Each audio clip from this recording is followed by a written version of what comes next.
Hello, my name is Miranda Wise, and I'm the writer and producer of the story that you are about to watch. Do not forget to like, subscribe, and share. Okay, so I hope you all enjoyed the show as much as I enjoyed writing it.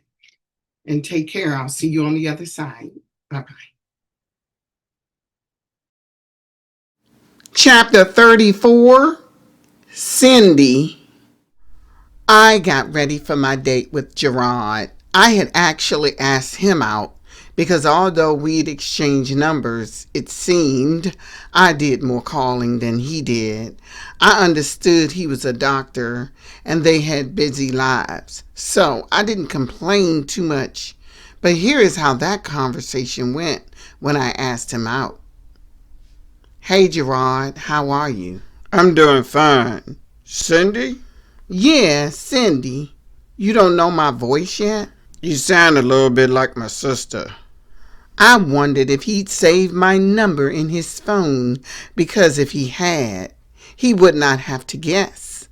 But this man was handsome and successful. I wouldn't dare hold that against him. But, Gerard, I wanted to know if you had plans for Saturday. Uh, Actually, no. I had to check my schedule real quick to make sure. Why? Do you have something in mind? He sounded preoccupied. Ugh. Well, that's why I was calling you. I figure we can go out for dinner or something. Sure, that would be nice. You have anything in mind? I asked.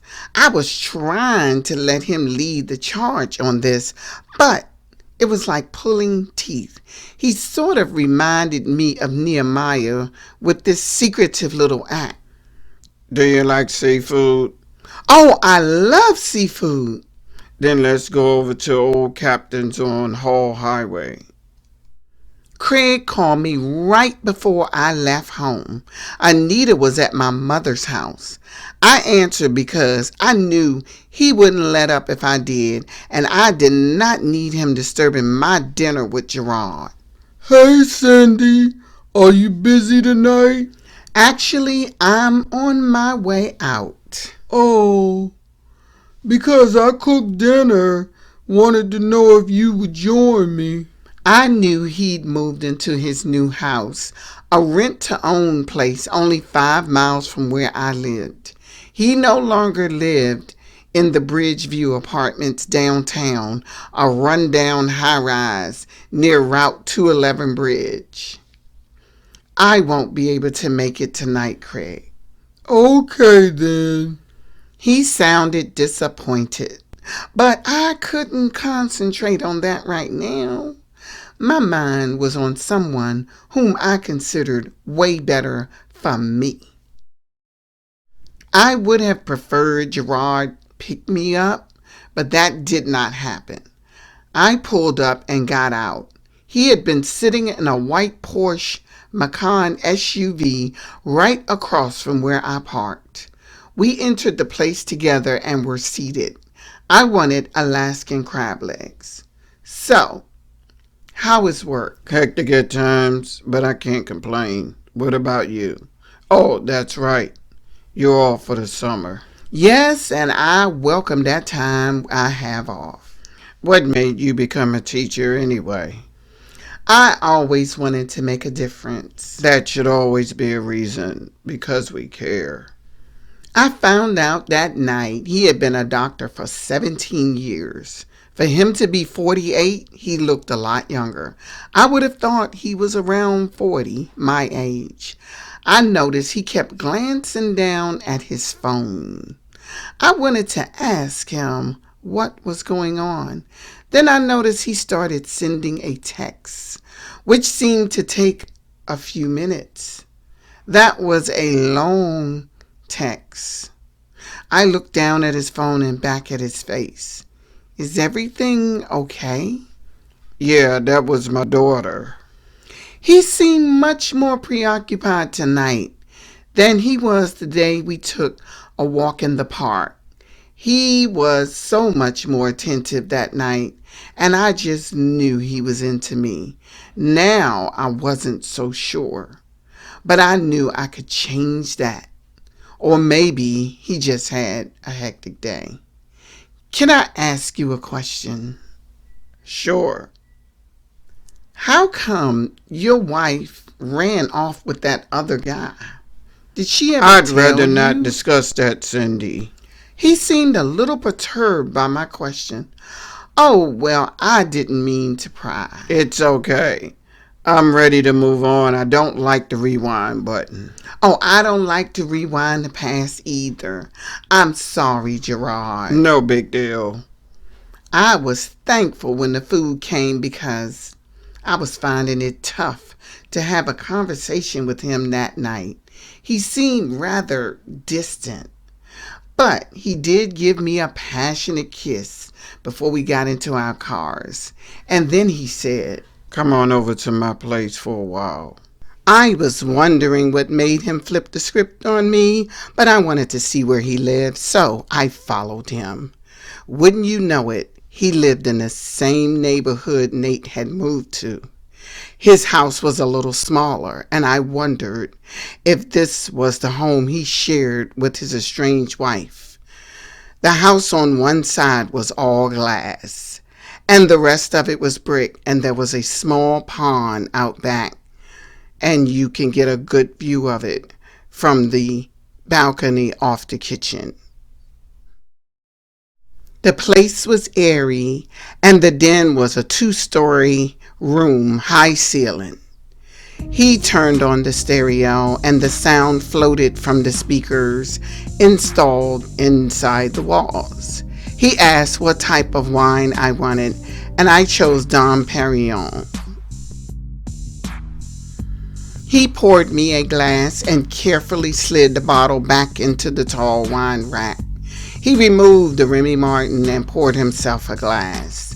Then he joined me on the big white sofa as we listened to music and talked. He seemed much more relaxed than he had at the restaurant. If I had known we would have this level of romance, I would have worn something else. I woke up at 5 a.m. I didn't realize I had gone to sleep. But what happened hours ago was like floating on clouds. Gerard had it going on. Daylight greeted me. He'd never closed the curtains, and it was no need because there was nothing on that side of the house except a set of trees. I looked over. He was still sleeping. I noticed his cell phone on the nightstand beside him.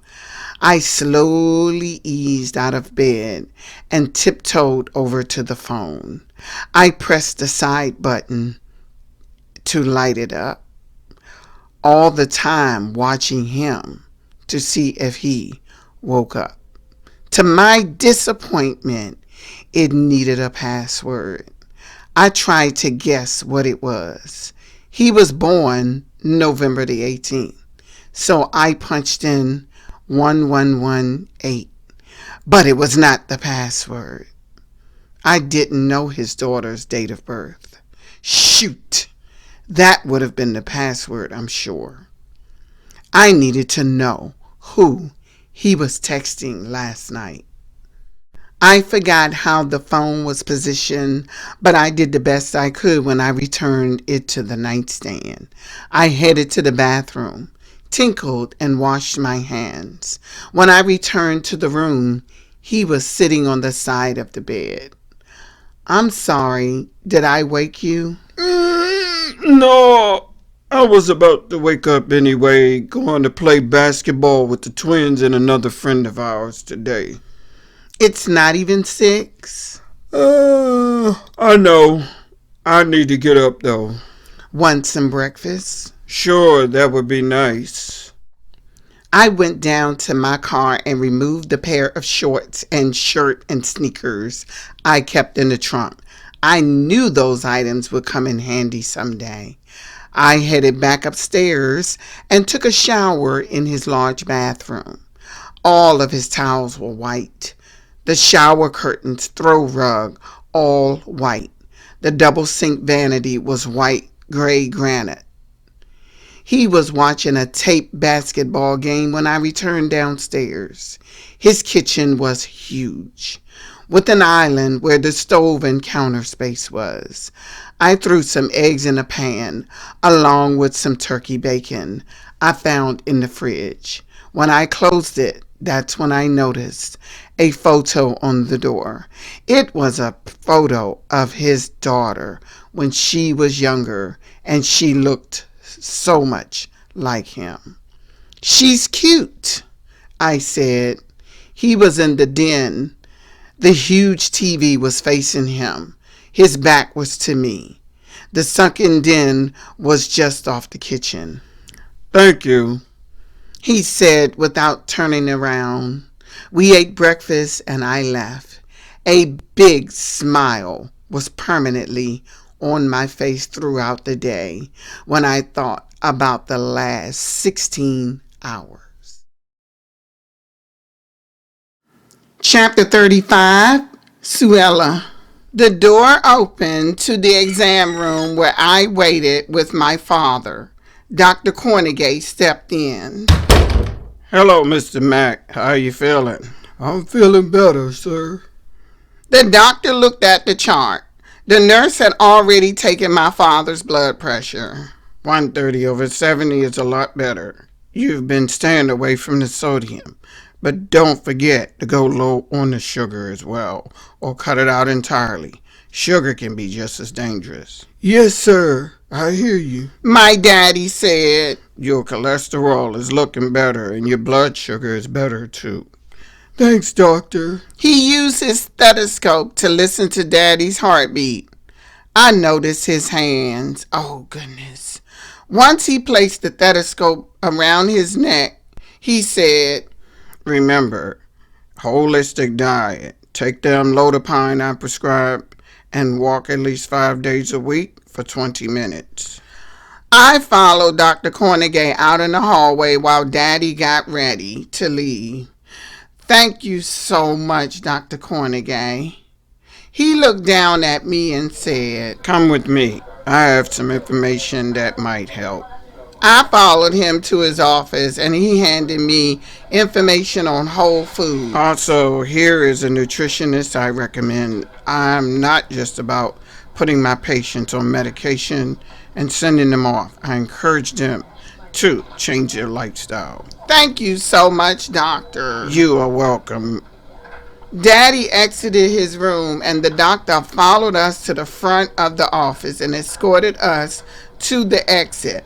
I had already gotten his phone number and he had mine when I met him the first time, and since then he called and asked if my dad was okay. Beyond that, we did not talk much. That evening, when Dr. Cornegay called, I was surprised again. I thought he had more information to give me about my dad. Oh, Dr. Cornegay, what's up? Just wanted to let you know that you're doing a great job taking care of your father. I wish more kids would do that with their parents. I love my dad. He's all I have. I see. Do me a favor. What is it? Call me Gerard. Okay, I will. And I wanted to let you know that I admire your work. I used to read your articles all the time before you became an editor. I couldn't believe he knew about me. But then I said, I made a major screw up recently though. Oh, I'm aware of it. Really? You know? Yeah, Nate told me about it. He said Nehemiah hit the roof. I know, and I'm still sorry about that. He cussed me out and threatened to sue me. I got real scared. Me and Nate thought he'd gone off the deep end with that. I don't think it was that serious. Nate can be tough on people. I could not believe Gerard and I were on the phone for over 2 hours. I asked if he was married, and he told me he was in the middle of a divorce. I asked if he had a girlfriend, and this was his answer. There is someone I started seeing recently, but I don't believe that's going anywhere. Oh, no? Why? She's pushy. I don't like pushy women. I don't think she's for me. I thought she would have been at first, but I'm not feeling her. Oh, okay. Have you told her? Not yet. Well, why not? We men don't like hurting you women. But I won't be going out with her anymore. Gerard, you seem like a straightforward guy. Just tell her. Oh, I will. I will. Just in my own way. My straightforwardness has been known to hurt some feelings. Yeah, I get that, though. It felt so good to talk to him. But what a small world we lived in, though. Chapter 36, Cindy. I was still reeling from Gerard's loving days later and was looking forward to getting together again. We hadn't talked much, and it was mainly because he was busy. He had gone to a physician's convention Wednesday. I knew he wasn't lying because Nehemiah and Nate also went to that convention. I carried my groceries into the house and shut the door. The doorbell rang as I was putting up groceries. I figured that Craig was returning Anita. "Hey, Mom," she said with a quick kiss on my cheek. She hurried by me and up the stairs. Hey, Cindy. You mind if I come in for a second? Sure. I let him in, and he immediately got down on one knee and opened a box containing a 2-carat ring. Cindy, I want you to be in my life forever. I want you to marry me. I was almost disgusted. This weak nigger went out and bought a ring, knowing there was more of a 80-20 chance I would say no. Craig, what are you doing? I'm proposing. He was still on one knee. I had to look away. Get up. Get up. He stood. You don't like the ring? Craig. I had to look away again. Craig. Please tell me what's wrong. I'll get a bigger one, but I'll have to save up for it. Craig, I can't marry you. Why not? Because, Craig, I'm seeing someone. He looked crushed, but I could not give in like I had before. I saw tears in his eyes. He was still holding the ring. He looked down. I turned away, stared towards the kitchen. Why are you doing this to me, Cindy? Why do you keep leading me on like this? I spun around to face him. Am I holding a gun to your head, man? No, but I have a heart, Cindy. I have a heart. He stood there, crying like a wimp. This is what I hated about his wimpy behind. Oh, I was so disgusted. No, you didn't hold a gun to my head. But I've done all I can to prove to you I could be a better man. I even got a better job. That's something you ought to prove to yourself. No matter what. So is there anything wrong with me trying to put you before myself? I can't believe this. He finally put the ring back into his pocket, and I was relieved. Craig, I'm sure some woman will appreciate you one day. I'll keep working with you on raising Anita. But you know as well as I do that we're not cut out to be married to each other. No, I did not know that. If I had known that for real, I wouldn't have kept trying. But you know, Cindy, I hope you have a life that's happy. I wish no ill towards you, and whoever this guy is a blessed man to have you. He had a defeated look when he left.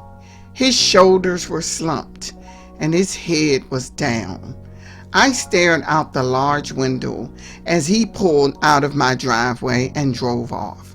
Now, why would I be stupid enough to trade Gerard Cornegay for Craig? Anyone would call me a fool if I did that.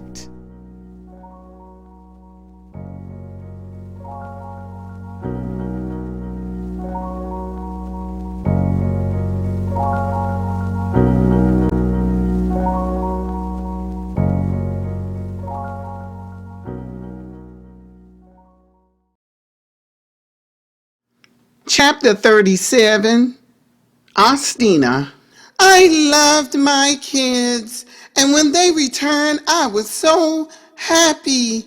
My son Chris commented that I lost weight, and Will asked if I was seeing the guy across the street. I told him I was seeing his brother. I never lied to my kids. So are we getting a stepfather? Will asked. I don't know yet, sweetie. Will, look. So, Mom, you just getting your groove on right now, right? Chris said. I looked at him and gave him that warning look. Boy, stay out of grown folks' business.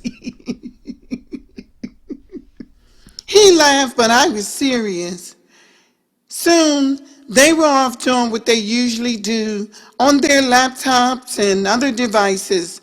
I told William that he would have to take them while we went on our 1-week trip. Of course, I did not tell my ex where I was going or with whom.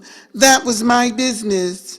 I don't tell him what to do with that little young girl that he's dealing with. Then Cindy called me. As soon as I picked up, she started talking. I had to let Craig go. I let him know I was seeing someone. Oh, Cindy, why? Why would I trade Gerard for him? But Craig is nice. I don't think Gerard is that nice. You don't know him. I know, but Gerard is known to cheat, Cindy. No, his wife left him for some Italian guy. Okay, I don't know about all that, but I know what I heard from Nate. He said she left because he cheated more than once. I heard silence on the other end. Are you still there? Well, all I know is he told me she left him for another guy. She probably got tired of him cheating. Then she went out there and got hers. I'm not saying he's a bad guy, but Nate knows him better than either of us do. Everyone messes up. Well, that's true. Just be careful. You starting to sound like Vonnie. I don't always disagree with Vonnie. Well, me and Gerard are really getting along. So, I'm going to keep seeing him. I can't keep leading Craig on like that anyway. I don't know who this girl thought she was fooling. This wasn't about Craig's feelings or being led on. This was about her own self-interest. And she'd found a handsome man making a decent salary. She also had her daughter to consider in all of this. The day came for us to pack up and leave for our excursion. Our kids were with their fathers, and we were ready to go. I wore a pair of jean shorts, a black t-shirt, matching what Nate was wearing. I had spent the night at his house. When we got to the site to pick up the RV, I realized Nehemiah was also wearing jean shorts and a black t-shirt. It looks like we're all matching, I said. Then I noticed Vonnie was wearing all white shorts and a white blouse. Except you, Vonnie. Did y'all talk about what you were going to wear? I asked Nate. Nah, me and him do that a lot. Nate said, we placed our luggage below deck. They had batteries, plenty of water, blankets, food, painkillers, first aid kits, everything you would need for a trip like this. Nehemiah started the drive, wheeling that big vehicle out of the lot after 5 a.m. Vonnie sat up front with him while Nate and I snuggled on one of the love seats by the window. Hey, no hanky-panky back there. Nehemiah said after we got on I-20 for a while. We were headed west, and our first campsite would be in Alabama. Our ultimate stop would be in Texas before heading back east. Don't hate the Nate, okay, Nehemiah? Don't hate the Nate. His brother retorted. It felt so nice to take a trip like this. Most times, when I traveled distances I flew, I usually did not take long trips by car or bus.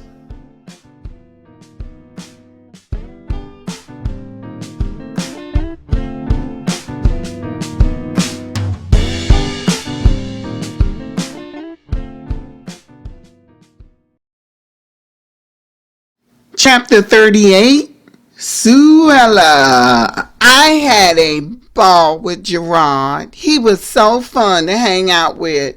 We went fishing Saturday, the same day Vonnie and Osteena started their trip with Nehemiah and Nate.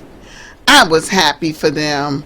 Although at first I had an interest in Nehemiah, I truly believe he chose the right one. Vonnie was practical, and he was a man that was very settled in his lifestyle. The boat sailed out on the water. Normally, I would be afraid to be this far out on the water, but I felt so safe with Gerard. Something bit my hook, but it was so heavy that I couldn't reel it in. Let me help you, babe. Let me help you. Gerard said. He took over my line and reeled in a huge bass. He pulled it overboard. Oh God, he was so strong. I grabbed my phone and took a picture. Wow, look at that thing. The fish wiggled in his arms, but he had control. I'd never had an experience like this. I didn't know Gerard owned a boat. It was a 40 feet Boston Whaler cabin cruiser. We spent pretty much the entire day on the boat, and it seemed any problems I had back on land were far behind me. I sat next to him as he steered. Soon we were headed back to land, and my disappointment began rising. I thought it was over until he invited me to go out dancing. Gerard, I don't have a change of clothes. I was in a short set, and I was dirty and wet. No problem. Let's stop by the store and pick up something, babe. I showered at his place, and then we were headed out to the town. We went to the High Note Club and danced until we sweated. Once we were done, we headed back to his Porsche. He laughed all the way to the car, and then I felt myself being lifted and spun around. He cradled me in his arms. Mind you, I'm 5'2", but he's 6'3", and I only weigh 135 pounds. You make me feel so special, I said while he stared in my eyes. Then he kissed me. We headed back to his house and watched a movie. By then, it was almost 2 a.m. The good thing about Gerard is that his practice was only open Monday through Friday. Can't say the same for Vonnie. because Nehemiah is likely to perform a surgery on the weekend, and Osteena told me that Nate does work some Saturdays between 8 a.m. and 1 p.m.